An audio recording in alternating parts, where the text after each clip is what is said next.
Dear white people, please stop touching my hair. Does this look like a petting zoo to you? Mistress in, dating a black person to piss off your parents is a form of racism.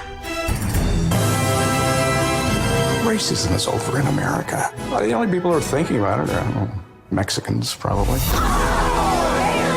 Hello and welcome to another episode of ERG PowerTalk. I am your host, Joe Santana. That little clip that you just saw there is from a 2014 comedy drama movie titled Dear White People.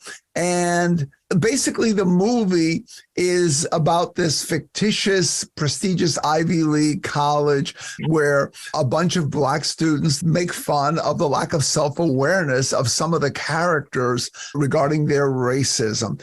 And the fact is that most people who are racist do not see themselves as such.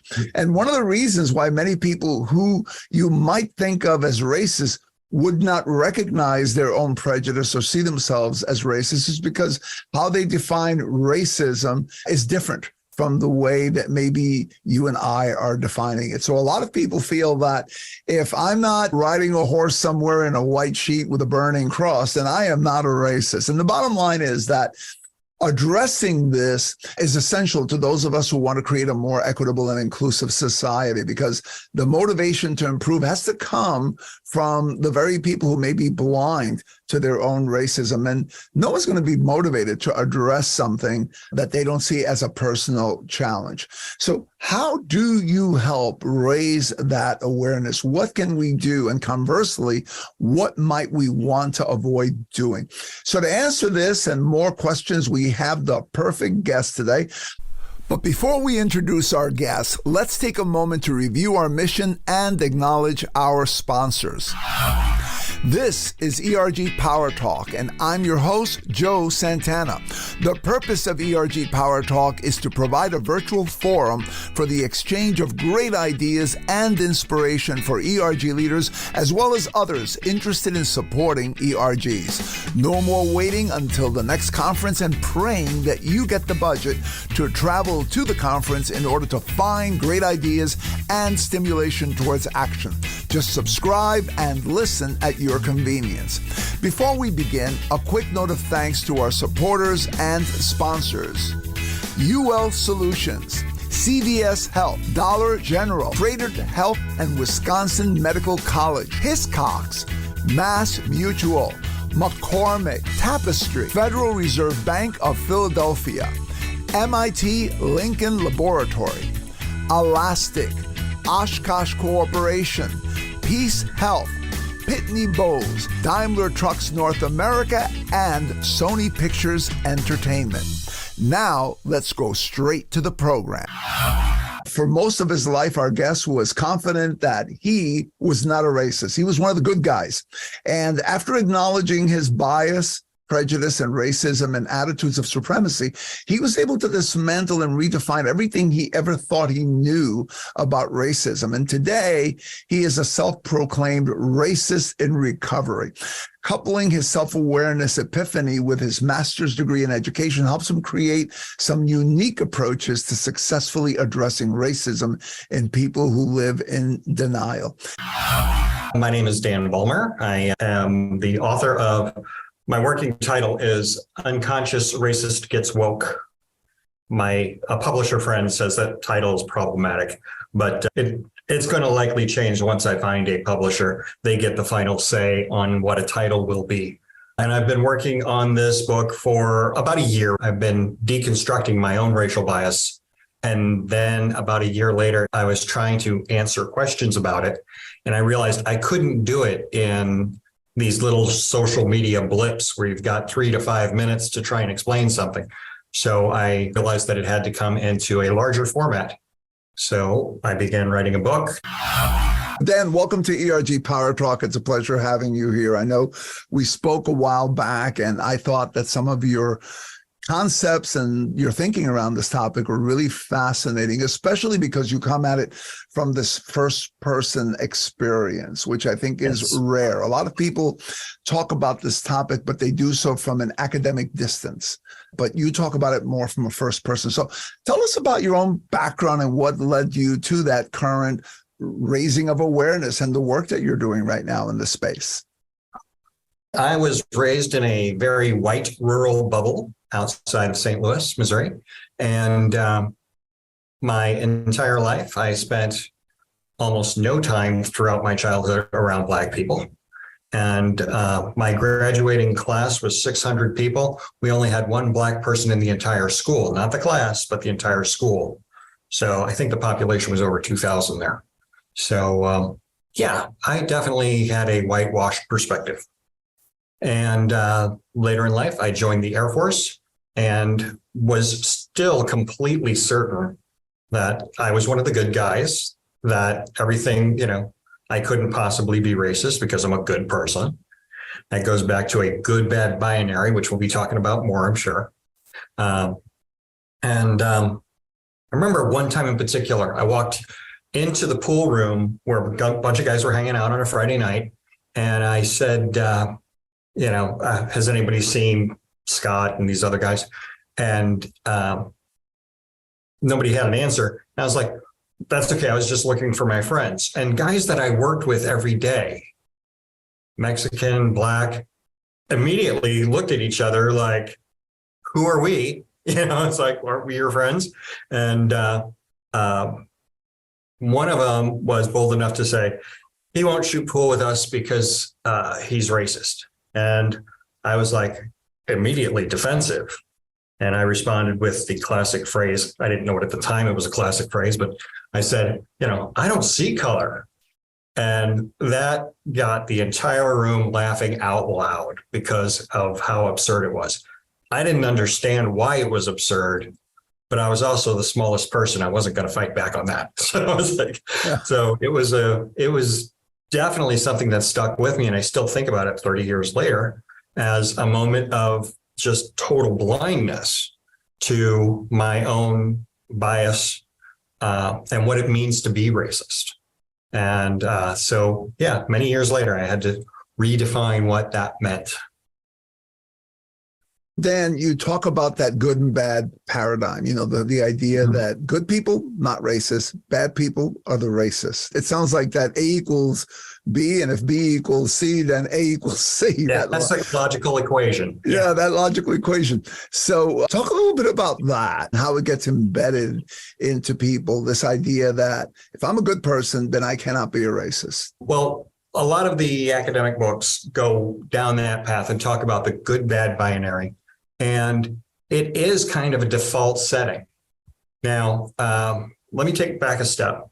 Now, racism doesn't exist in the higher logical part of the brain. So if you break up the brain into three parts, higher logical, midbrain, which is emotional, lower base brain, which is reactive and subconscious. Racism hides in the subconscious. And so if anyone's thinking logically about it, you're not going to recognize that you have any racial bias on a logical level, but on a subconscious feeling level, it's in there. And that's what I had to discover and dig into in order to change it, because it's not going to change by itself. You have to go hunting for it. It's well hidden. The good, bad binary is just that. It's the perfect excuse. It's actually the first wall of defense that you have from your subconscious. It sets it up.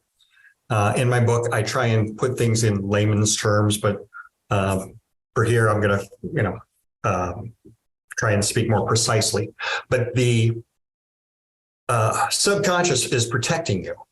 The idea that if you think that being racist makes you a bad person, your subconscious defense system, I call mine Kevin. I gave my subconscious a persona in order to better have a conversation and figure out where these beliefs are coming from. And the reason I chose the name Kevin is because it's straight out of the movie Home Alone, where Kevin McAllister does all of these elaborate booby traps to protect the house. My Kevin is protecting my identity as a good person. And all of those elaborate booby traps, such as, I can't be racist, I'm a good person, and things like that, are employed automatically and quickly and preventing me from feeling any kind of guilt. So, I come up with excuses like, I can't be racist, I'm a good friend, or I have a black friend. And I can't be racist because I dated a black girl. Of course, you can still be racist and all that going on. And racism is not a binary concept. Either you are or you aren't. If you were to take it one step up, you're going to look at it as a continuum. So it could be minor racial bias, which is a little inconvenient, maybe rude, all the way to the part where it's problematic and criminal. So if you think of it on a continuum, I think more people would be willing to acknowledge the fact that they might have some racial bias, but it'll be way down there on the non-problematic end. And then they take a closer look and they say, well, maybe it is a little problematic. Mm-hmm. So that's one of the first hopes of the book, is to try and get people to slow down and consider racism on a continuum instead of a binary. You almost have to take away the part about it being only the bad person and convey the fact that good people sometimes are racist too, for a variety of reasons. Not that we want to equate goodness with racism, but the two are not mutually exclusive to each other, or badness is not automatically connected to it either.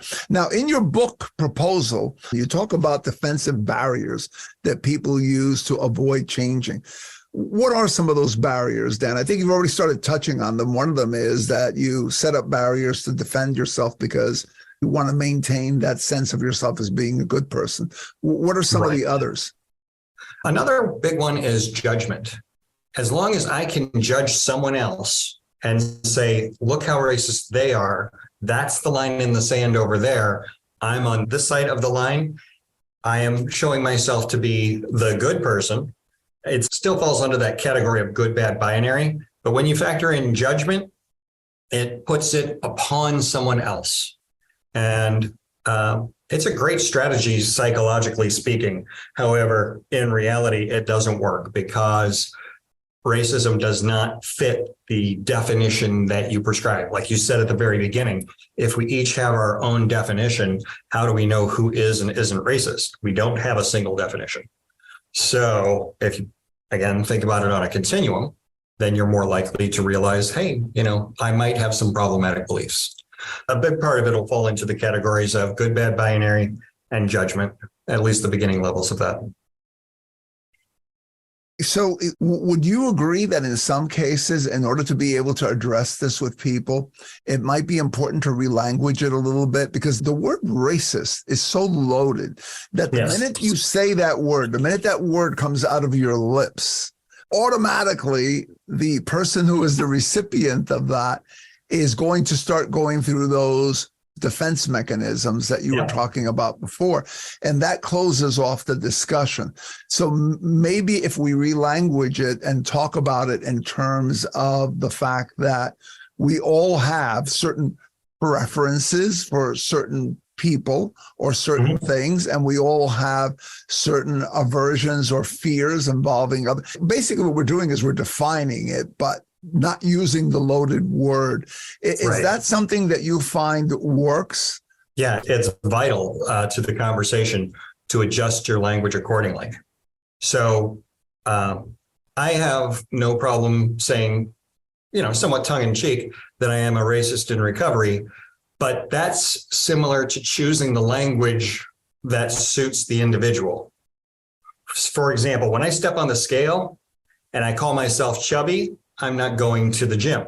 But when I call myself fat, that's what drives me. So I need the harsher language to motivate me into action. So I chose my language for myself. Would I put that label upon anyone else? Never. That is why so often when I'm talking about this topic, it's in the first person. It's my perspective. It is not an academic perspective across the board for all people. There are enough books on that and far more expertise than I. So I try and stick to my story and my experience, where I started taking piece by piece the little beliefs that I had that were problematic. And similar to faith-based deconstruction, where people question their religion and their beliefs they were brought up with, I started deconstructing my beliefs around race. And I realized that a lot of my base, deeply hidden beliefs things I picked up in my childhood were very problematic. But if you don't question it, that's another part of that defensive system. If you're a good guy, then there's no need to question it. Then you're not going to get down to the root cause, which is a skewed belief that you picked up somewhere in early childhood or maybe throughout your life, and it got reinforced. And then you built beliefs on top of that, which were even more skewed. A lot of what you're touching on touches into that realm of our unconscious biases that we all have. Oh, yes. And how those are shaped. You know, a very good friend of mine who actually has been a social justice leader for many years and who talks about unconscious bias. And he's done tremendous work working with various organizations of people from every demographic stripe that you can imagine. And yet he admitted that one time years ago, he was driving in his car and he had the window opened a little bit. And he saw some kids with hoodies that were ready to cross the street.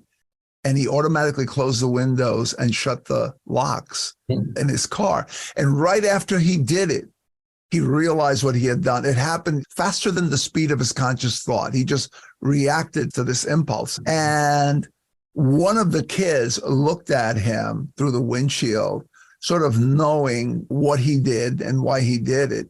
And he looked back and he said, I sat there and I felt like, you're right. You know, what I did was not right. It was wrong. But it's interesting because, again, that goes back to what you were talking about before, that good person, bad person. And this is a person who most people would say is a good person. All of the work that they've done and a lot of the efforts. And they have the courage, as you do, to admit that there are some drivers in there that are happening at the subconscious level that cause them to respond to things in a certain way, maybe not in the way that they want to, and that they need to work on that. Now, in your book, you also talk about perception and perspective paradigms. Talk about that a little bit and tell us what that's about and how that can help us, help ourselves and others in terms of recognizing opportunities for improvement. It's very important in this type of work to be able to read people and read them well, almost read their minds if you can. And I think with just a little bit of experience, you're going to realize that it doesn't take much for people to set off their defensive system. It's like the old game of Operation where you're trying to reach in and get a bone out and you touch the side, only it's so much more sensitive than that and so easy to trigger somebody and put off their defenses. So I don't have to make an accusation for someone to feel accused. I could be talking about myself. That's another reason, like you were saying before, it's very important to speak in the first person perspective to reduce the likelihood that somebody's going to feel like I'm talking about them. Because if I speak in generalities, somebody might be thinking, he's talking about me. That jerk is talking about me. Like, no, I'm talking in general. But if I tell it in the first person, that reduces the likelihood. Doesn't eliminate it, but it does reduce the likelihood that they're going to automatically get defensive and reactive and intense about it. Because as soon as they do, those walls go up. And you have to start from the beginning. And it's not easy. You may have had the experience where you've been working with somebody for quite a while. I know I've had this several times where you're making progress and you're very careful with your language and you're getting them to open up about their feelings and their thoughts. And then somebody else disrupts it by making an accusation. And then suddenly the walls are all back up again.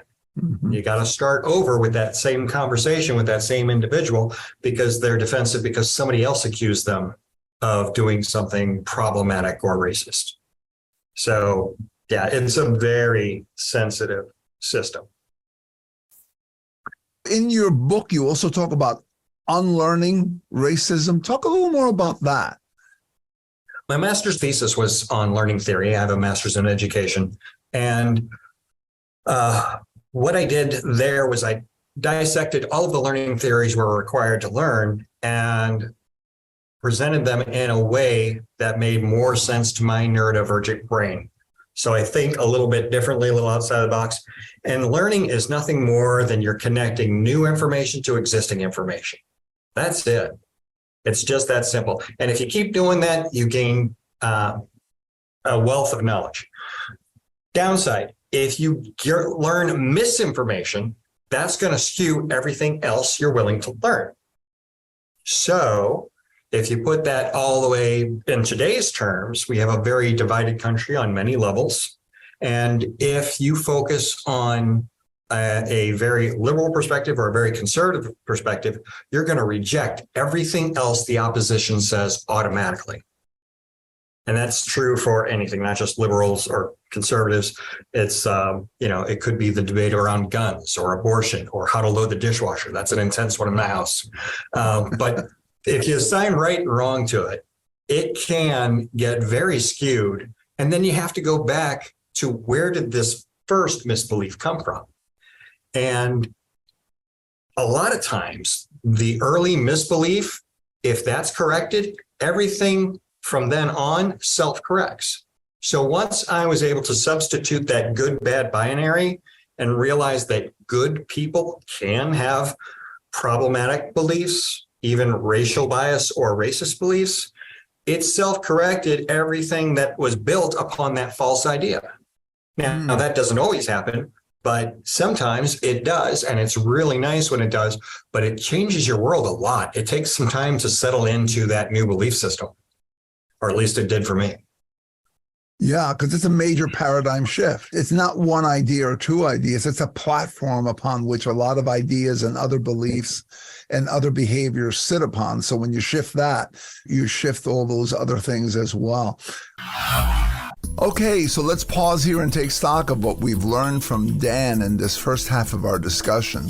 1, most people who are racist do not see themselves as racist. Generally, even people who are racist in their behavior see racism as bad, and since they consider themselves a good person, they conclude they cannot be racist. 2, when you try to address someone's racism, you must make sure you don't trigger Kevin into defense mode.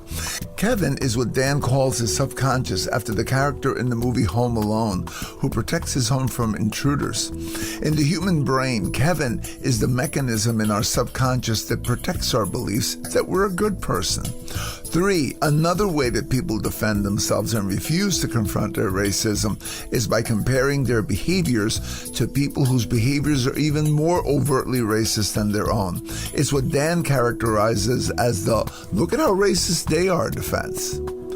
4, one clue that Dan gives us into how to help others to see and address their racism without making them defensive is when he talks about how he sees himself deconstructing his beliefs. In other words, if you can get people to start questioning the basis for their beliefs that drives their behavior, you've put them on the path towards self-improvement without making them feel attacked. 5, a key to getting others to open up without a defensive wall is to open up first about your own biases and prejudices. We all have these. Talk about what you've overcome and what you're working on to continue building that better version of yourself. Don't take a holier-than-thou position. And finally, 6, since as Dan points out, many of our later beliefs and learnings are built on the foundation of earlier beliefs and learnings, one major goal in helping ourselves and others develop past limiting biases and racist beliefs is to focus on and refute some of those earlier foundational false beliefs about others. That has a powerful cascading effect on every other belief built on top of that foundation. This switch in perspective can result in a global change in how we and the other person see themselves and others around them. In the next segment of our discussion with Dan, we'll explore ways that you can put in place a strategy to make friends and influence racists in your midst. All of this and more when we come back, but first this. I'll see you on the other side. Are you ready to take action against racism and its negative impact on yourself and your company? Then Dan Balmer's approach is exactly what you need. A self-proclaimed recovering racist, Dan is constantly working on recognizing and confronting his hidden biases. After the tragic murder of George Floyd, Dan began to question why some people cannot see their own racism.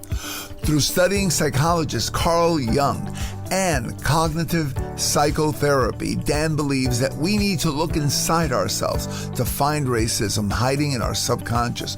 But it doesn't stop there. Dan also emphasizes the importance of sociological strategies to combat racism. By recognizing that anyone can have hidden biases, we can have more conversations and find solutions to this issue. So join Dan in his journey to address racism by inviting him to speak at your organization. It's time to educate ourselves, have meaningful conversations, and to act. With Dan's approach, you can take a first step to creating a more inclusive and equitable workplace. Go to https://danielbalmer.org. That's https://Daniel Balmer, one word, no spaces.org. So how is it that some people will respond to people that they feel are racist that tend to fail? The failure strategy is really high when it comes with judgment and accusation. If you have judgment in your voice, if you're accusing somebody of being the problem, they're going to get defensive. You're not going to find common ground. And that sounds really tricky in this situation because common ground and racism don't really belong together. But if you find common ground in the belief that, hey, it's not okay to treat people differently, and you build from that, then, there's some hope. As long as you have judgment, you're going to be going the wrong way. You're not going to make any progress. And like we said before, people don't have to be judged to feel judged. So it's real important to slow down and get curious. Ask them, so what is your definition of racism to the problematic level? And let them tell you and listen. That's another tough part. Listen without responding, without coming up with your counter argument, and wait for it. And then acknowledge it. It's like, okay, I could see why you would think that. I was on a podcast not long ago where the woman interviewing me was saying that her definition of racism included things like, harmful levels and criminal levels of racism. And she said that racism is very rare. And she was in Czechoslovakia. But and in her town, based on that definition, racism would be very rare. And she started to run with that, yay, I'm not racist. And this guy said so. I was like, however, your definition of racism, is it the best definition of racism? Is it really accurate? Is it the best for all people involved? And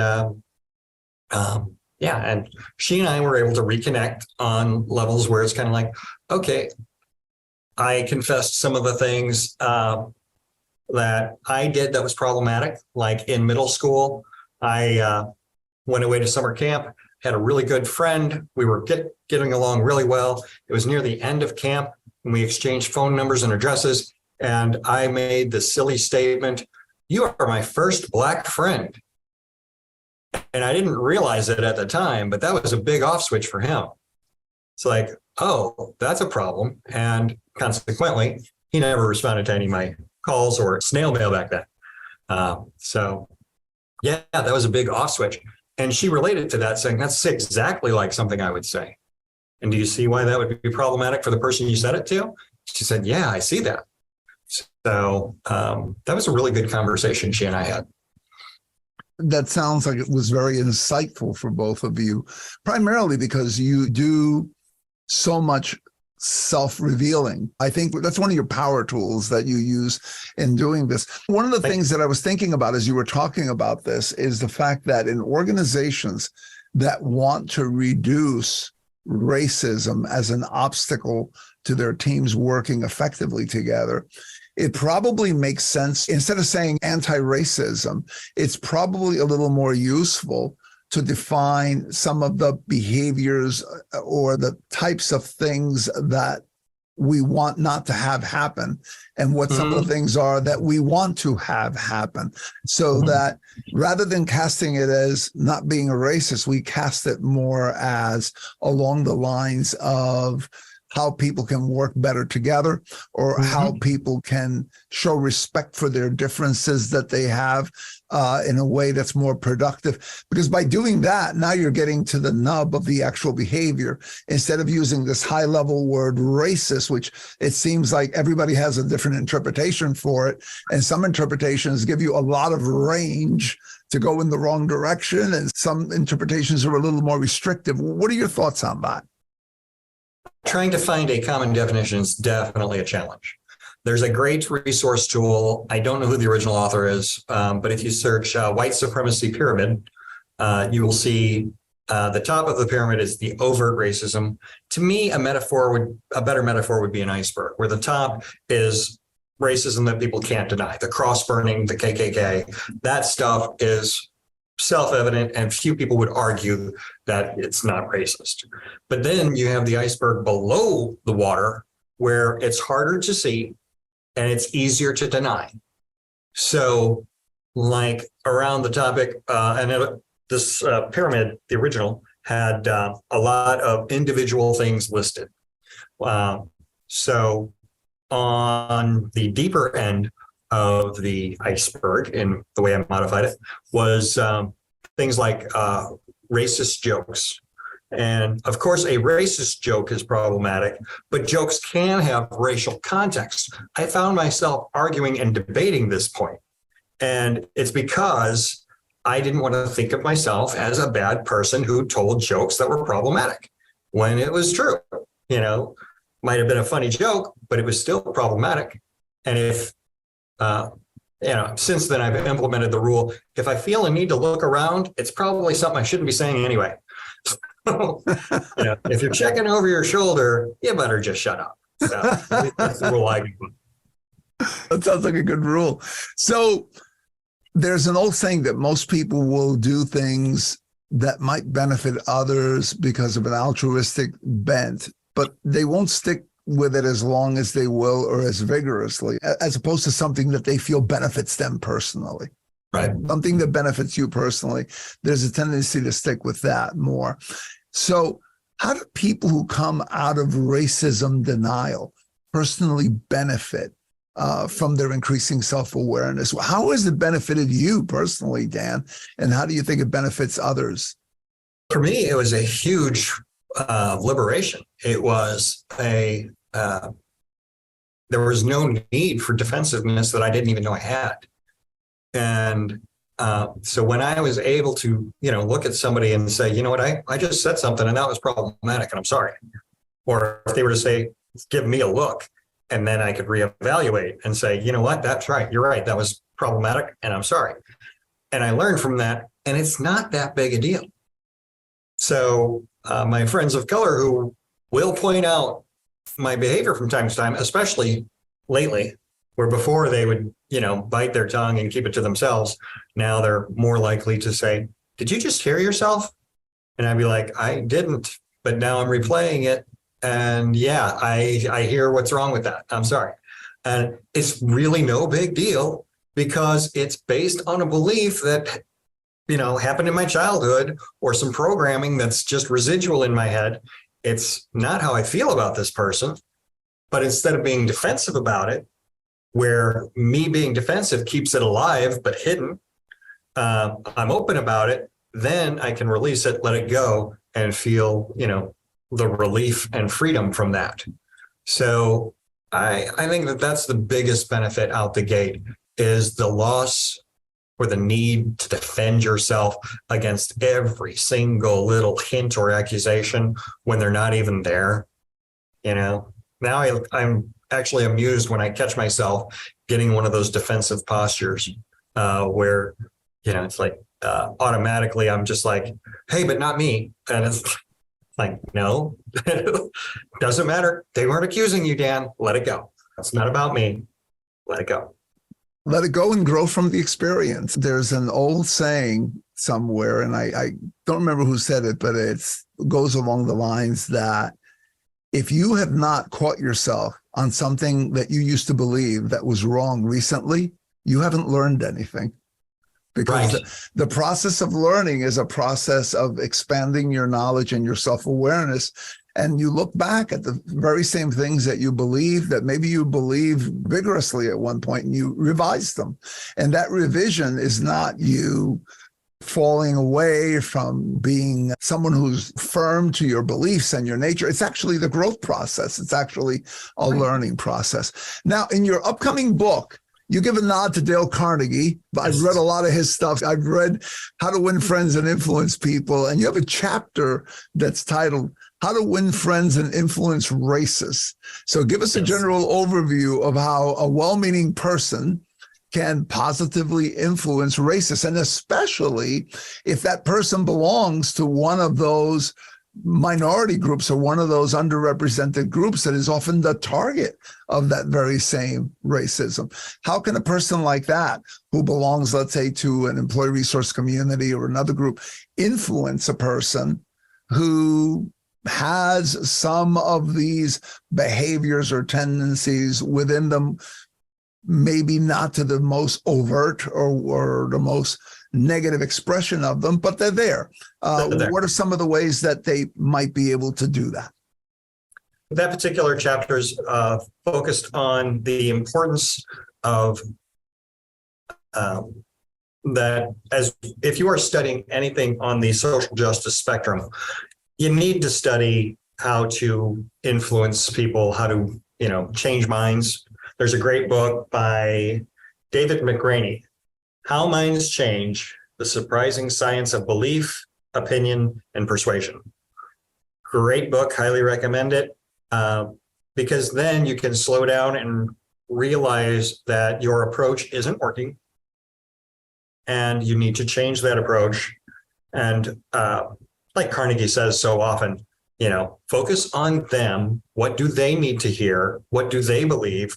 Find something in common, and you may have to dig down a little bit to find a common ground, so to speak. And then you can build from there and redirect from there. And if they bring up a belief that is problematic, you can get curious and question rather than get accusatory and judgy. So if, like the example I gave earlier, and I prodded a little bit saying, so what is your definition of racism? And I found out that her definition of racism is very skewed. It's, has to be pretty darn racist by my standards in order to qualify in her mind. And I'm certain by the end of that phone call that her perspective had changed. And we had some follow-up conversations afterwards, and it definitely had shifted. So you never know when you plant a seed, whether or not it's going to take. And there, it took some root. And I think that I haven't checked with her in a few weeks, but I've definitely seen a difference in her approach overall. And Dan, in terms of when you're in a corporate environment, of course, there are also the elements of power structure. So you might be dealing with someone who's higher up on the pecking order, and you want to, let's say, for example, bring that person over to better understanding and connecting with your community and becoming more self-reflective and gaining their own self-awareness around elements that they have that might prevent them from really being able to effectively embrace that community. What are some of the things that you recommend doing when you're dealing with superiors who might be racist? That gets extra sensitive, where, luckily I work in a very good organization where people are fairly quick to acknowledge. They still might not acknowledge when they have bias, but they will at least acknowledge that their behavior crossed a line in that moment. So and I've got some spectacular people above me who apply the curious questioning technique all the time to help people see for themselves rather than to point it out. And it's not the fastest method, but it's far more effective when you just slow down and say, and why do you think you said that? Where do you think that came from? And a little bit of reaffirmation saying, okay, I can see how you would feel that in that moment, but do you also see how it could be problematic? So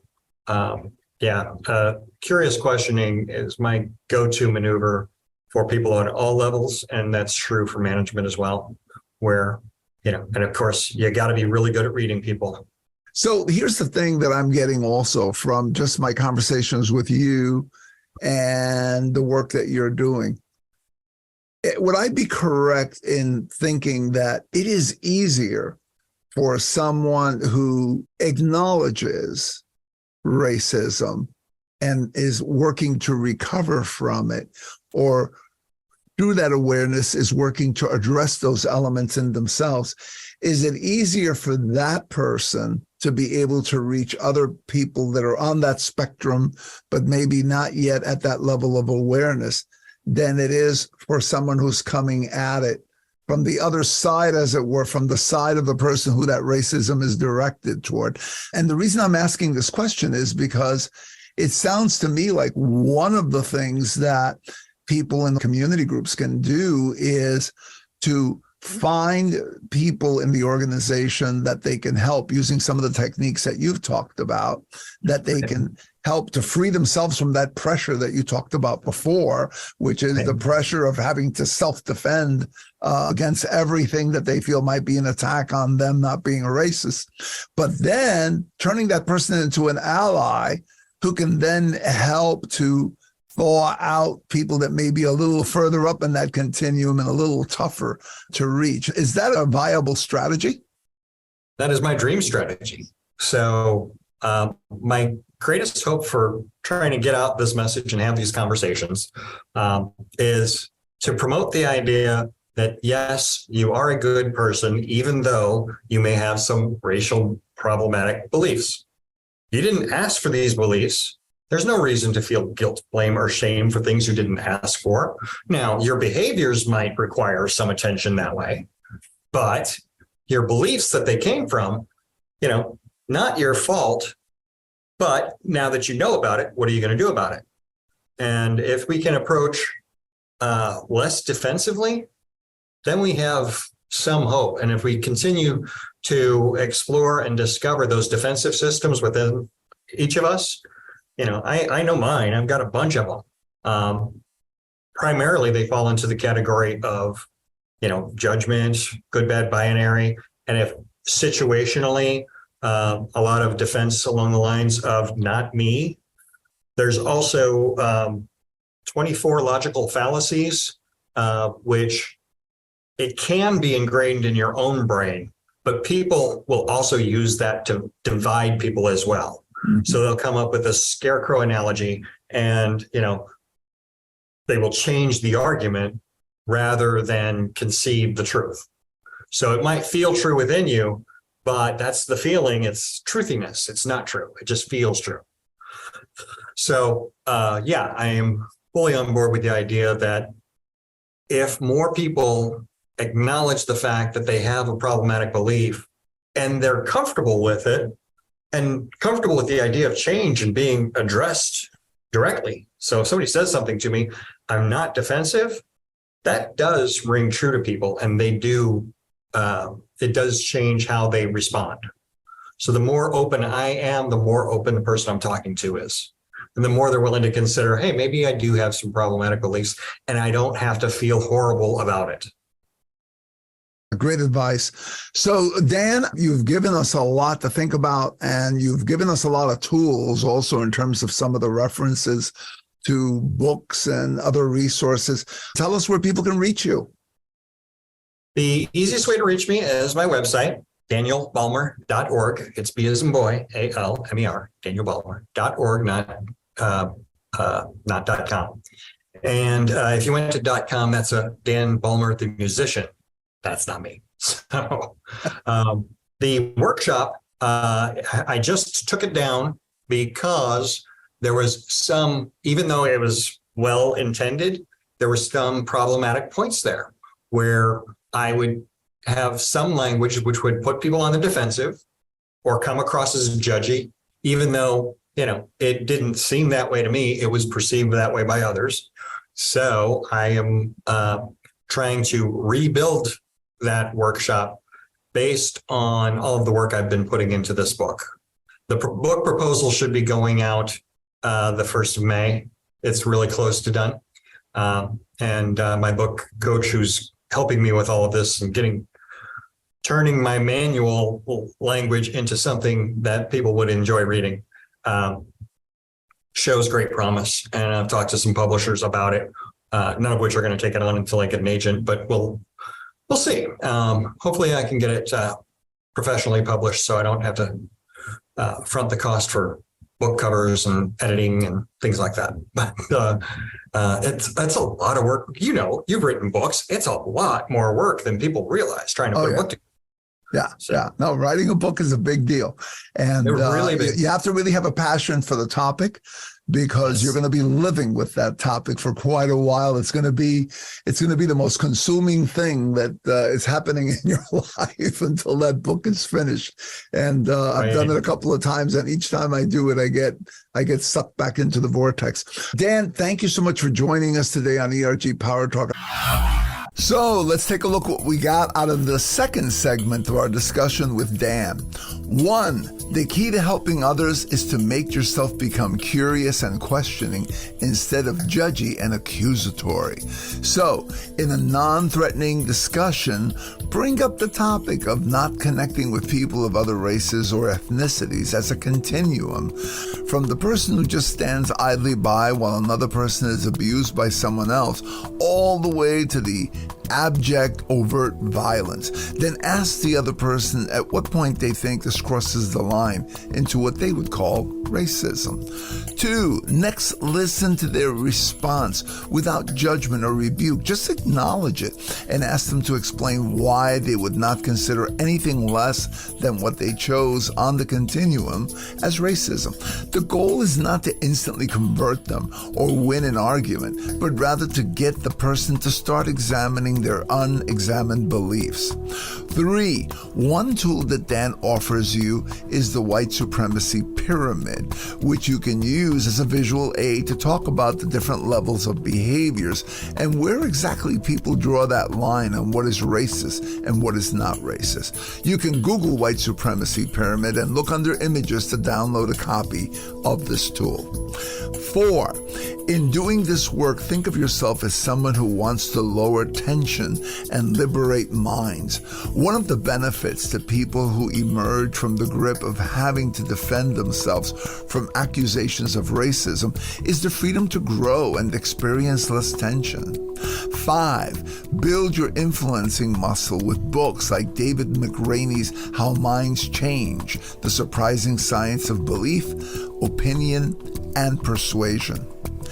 6, another key thing you need to be successful winning over people who may have harbored racist views about you and your community is patience. Real deep change happens slowly, not suddenly. And finally, 7, you want to help convert people who have chosen to go on the journey away from racist views into allies, and then have these allies help you help other people further up the racist continuum who may be tougher to bring along. In closing this, I would like to share a short story with you. Once upon a time, there was a gardener named Emily. Emily lived in a small village in an isolated area out of town and was known for having the only beautiful garden in the entire community. One day, a family moved into the plot of land right next to Emily, and over time, she noticed that, like many of the people in the surrounding village, they too had neglected their garden, and it was overgrown with weeds and dead plants that ruined the view directly around Emily's house and garden. Initially, Emily felt upset about having these new neighbors with the ugly garden so close to her, but instead of criticizing them, she decided to take a more patient and gentle approach. She started by offering to help them with their garden, and they gratefully accepted. Over the next few weeks, Emily spent time teaching her neighbors about gardening and showing them how to easily care for their plants. She didn't criticize, rush, or pressure them, but instead she took the time to listen to their concerns and help them to develop their gardening skills. Slowly but surely, the neighbor's garden began to transform. The weeds were diminishing. The soil now had new plants growing. And as their garden flourished, so did the spirit of Emily's neighbors. They began to take pride in that garden and enjoy spending time outside, improving it even further. In time, they adopted Emily's helpful approach with other neighbors further out in the town, and soon the entire village was devoid of ugly weeds and full of beautiful, well-kept flower gardens. All thanks to Emily's patience and gentle approach. A village once full of neglected and dreary gardens was transformed into a beautiful and vibrant oasis. Like Emily, you might often look around you and see the ugly weeds of racism closing in on you and your community. I urge you to respond like Emily and address this with patience, gentleness, and curiosity that drives towards understanding and helping others to better understand themselves. Perhaps this will gain you 1 or 2 new allies, and perhaps that's all it will take to magnify your positive influence over your entire workforce. Thank you for tuning in to ERG Power Talk. If you enjoyed and got value out of this program, please like us and leave a favorable review at your podcast provider's site. Also, invite others to listen to the show. By the way, contact me if you're looking for an ERG Symposium keynote or a leader for your strategy workshop, new chair onboarding, and or ERG bootcamp. I can run these for you either in person or in a virtual setting. Also, for more great ideas and tips for your ERGs, get my books, Supercharge Your ERGs, 18 Tips to Power Up Your ERG/BRG Strategy, and the new DEI and ERG Frontier, how you and your efforts can rise and thrive in the new world of constant disruption. Both available on Amazon.com. I'm Joe Santana. Thanks again for tuning in.